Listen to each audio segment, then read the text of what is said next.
Welcome back to the John and Linetia Show. And our top story for today is CTU president launches effort to oust Rahm Emanuel.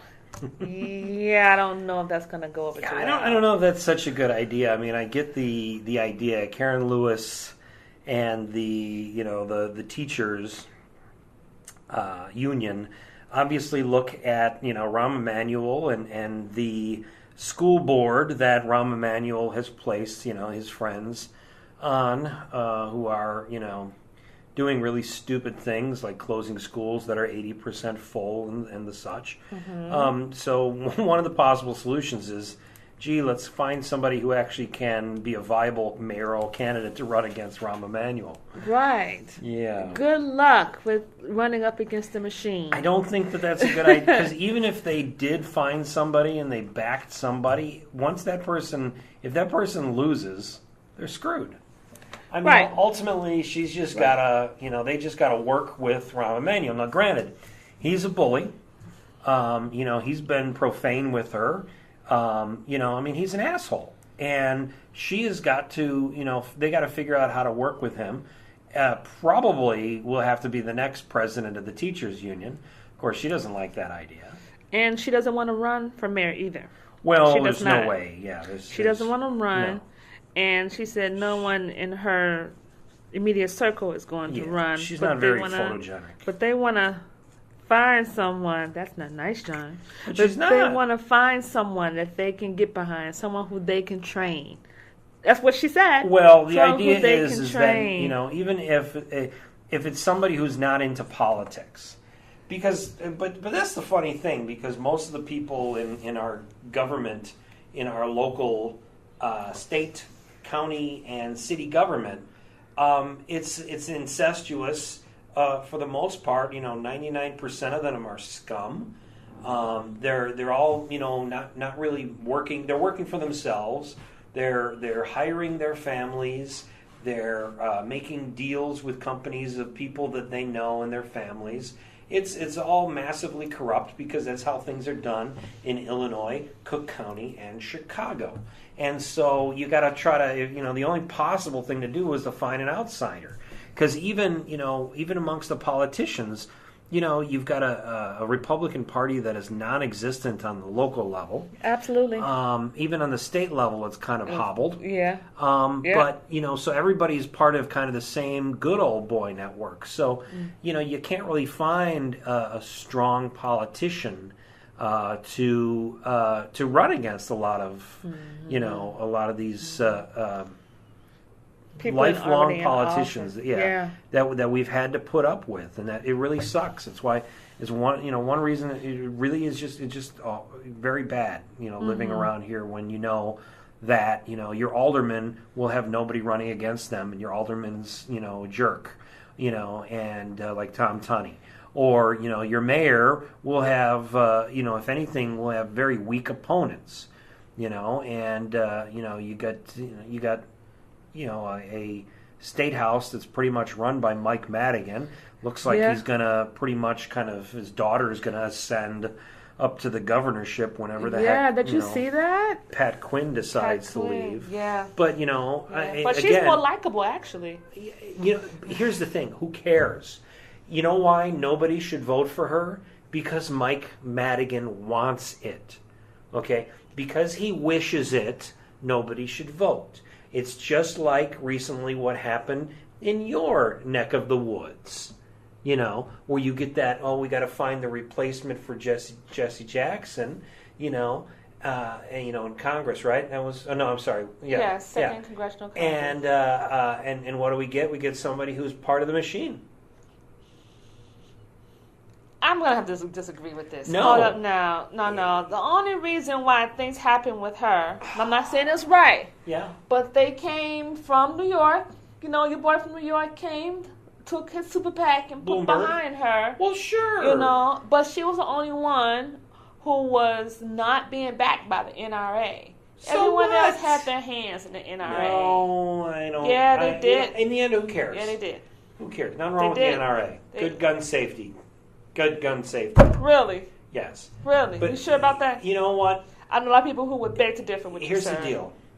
You find out who Rahm Emanuel likes as a politician in a race. You find out who Mike Madigan likes as a politician in a race.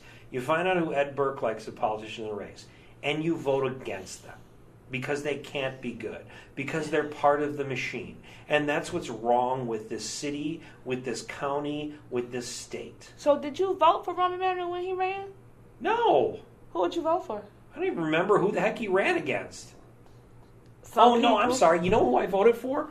Miguel Devalier. Okay. And that's the problem. A man with tons of integrity. And what happens? The problem is he doesn't have money. He can't get money. Why? Because he doesn't sell himself to the corporate interests. Man, yeah. I mean, I saw a lot of stuff he talked, a lot of stuff. I mean, he is, unimpeachable, but he can't win. He needs somebody like Bloomberg behind him. He needs somebody, But if you don't have money, you can't win. If you don't have support of the machine, you can't get money.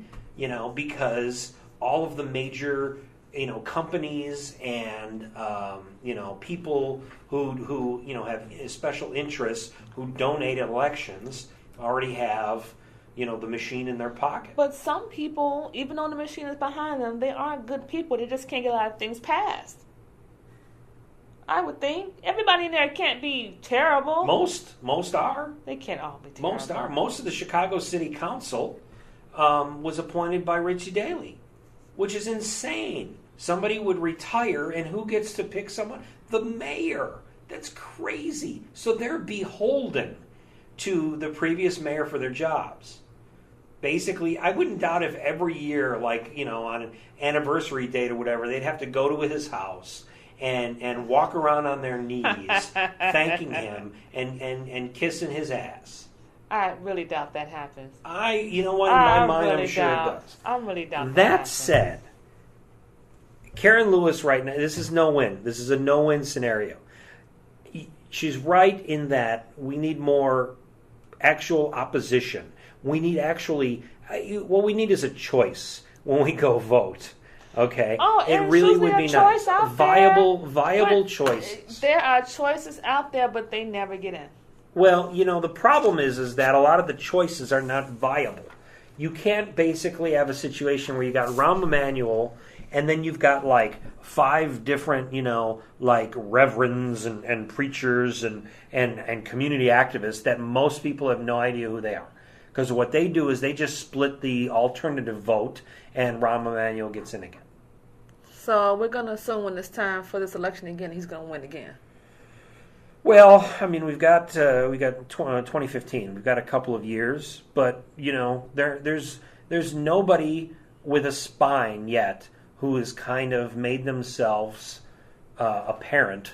The city council. There's only a couple of people who might actually challenge Rahm on issues, but they're not high profile enough. Right. To run for anything. Right. I mean, what we need, quite honestly, is we need another like a Harold Washington.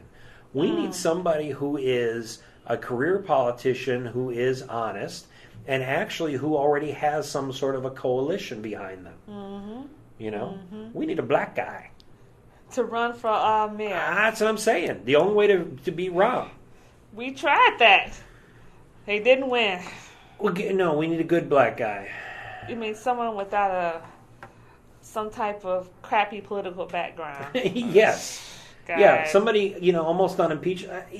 Harold Washington wasn't that well known. Now, granted, nobody in government and the mainstream media actually gave him a chance. Right, but he had the law behind him. He was a great lawyer. Yeah. He was a great lawyer. And he had a constituency. Yes, and his constituency grew as he exactly he grew. And a lot of people looked at the other, and they would look at it and go, well, I mean, I could vote for Daley, I could vote for Jane Byrne, or wait a minute, this guy's not too bad. I don't like either of these guys, these people. I'm going to vote for this guy. And that's what we need, is we need somebody who looks at Emanuel and looks at the one other challenger and goes, wait a minute, this guy's not bad. I'm going to give him a chance. I don't think it happens that way. Well, that would be a Rahm. Rahm has a known name, so a lot of people just say, "Oh, okay." Yeah, Let's and go. he's running the machine now, or at least he's in the forefront of the machine. I do feel sorry for the teachers union, though. I wish that there was some type of compromise that they could come, to. But, man, I don't know. With Karen Lewis as the president, she's not going to get much done with Rahm Emanuel. I don't know. Maybe she should run. She's pretty known around here now. She's not going to run. But she's pretty known around here now. She can't run. Too many fat jokes.